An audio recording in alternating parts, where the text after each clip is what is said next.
Las Corla. Taoiseach, it's an absolute scandal that there's over 4,000 children in this country who are homeless. I would argue that all of those cases are unnecessary, are avoidable. I give you a current example of a child who is now facing homelessness in an extraordinarily avoidable situation. So her father and his partner and her mother live in an apartment in Tala. I first met them well over a year ago. They had a notice to quit because the landlord was selling the apartment.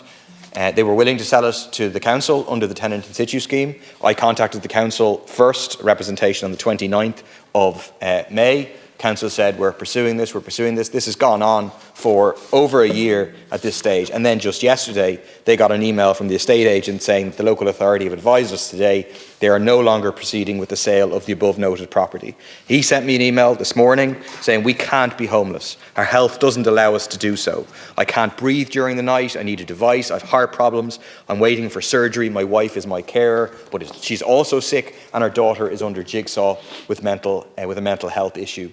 The County Council was slowing everything down for over 1 year. At the end, if they don't care, make people homeless. I mean, it's an incredible situation. Literally, this has been going on for over a year. It seemed that things were proceeding with the Council, and now at this last moment, it seems that the Council aren't going ahead. To Deputy Murphy and indeed Deputy Boy Barrett briefly on the issue of the tenant in situ scheme and the rather upsetting case that Deputy Murphy outlined there. I mean, we did bring in tenant in situ for a reason.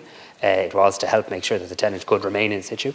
If that's not being operationalised or there's shortcomings, I'd like to follow that up. So I'll take the example that Deputy Murphy has given us, and Deputy Boy Barrett saying there's many others like that.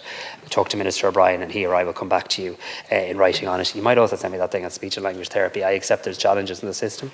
We are recruiting more. I don't accept a scenario that somebody should be told they had an appointment very shortly and now that appointment's in 2026. That's not acceptable.